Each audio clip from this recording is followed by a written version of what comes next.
Hello everyone मैं प्रीति आज आपनलोকৰ লগত এটা ৰেচিপি ভিডিঅ' লৈ আহিছোঁ মোৰ ইউটিউব চেনেলত। মই আজি বনাবলৈ লৈছোঁ গাহৰি মাংস কচুৰ ঠুৰি দি। প্ৰথমে মই গাহৰি মাংসখিনি ধুনীয়াকৈ এনেকৈ ধুই কুকাৰত দি দিছোঁ বইল হ'বলৈ। এটা আনফালে আকৌ মানুহজনক মই এতিয়া কচুৰ ঠুৰি বাচিবলৈ দিছোঁ। এয়া গাহৰিখিনি মোৰ কুকাৰত দিছিলোঁ যে এইখিনি হুইচেল দিছে। এইখিনি ভাপ যোৱাৰ পিছত মই এনেকৈ গাহৰি মাংসখিনি উলিয়াই লওঁ।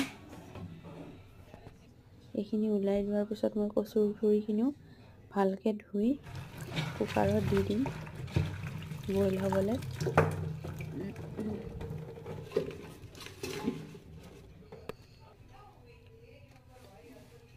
ইয়াতে কেইটামান মই কণ বিলাহীও দি দিছোঁ। ইয়াতে মই আন্দাজ অনুসৰি নিমখ আৰু হালধি এনেকৈ এড কৰি দিছোঁ। এইখিনি মই ভালকৈ বইল হ'বলৈ দিম 2-3টা হুইচেল দি। আনফালে আকৌ কেৰাহী এটা গৰম হ'বলৈ দিম। ইয়াতে কেইটামান গাহৰি মাংস দি দিছোঁ। গাহৰিখিনি মই এক্সট্ৰা তেল ইউজ কৰা নাই। এইখিনি অলপ সময় এনেকৈ ভাজি ল'ম। ইয়াতে মই হালধি আৰু নিমখ আন্দাজ অনুসৰি দি দিছোঁ। এইখিনি অলপ ভালকৈ ভাজি লৈ যাতে তেলখিনি ওলাই যায়। তাৰপিছত মই ইয়াতে এটা পিঁয়াজ এড কৰিম।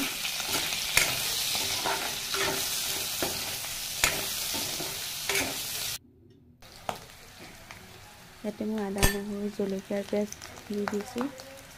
এইখিনি দিয়াৰ পিছত অলপ ৰ'ষ্ট কৰি থোৱা জিৰা গুড়ি দি দিছোঁ। এইখিনি অলপ ৰঙচুৱাকৈ ভাজিম।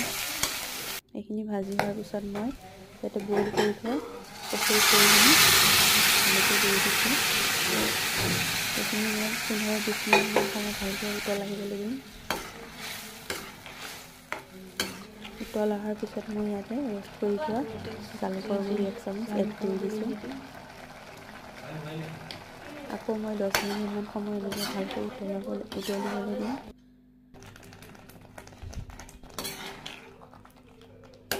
এয়া মোৰ ৰেডি হৈ গ'ল এতিয়া গাহৰি আৰু কচুৰ ঠুৰি।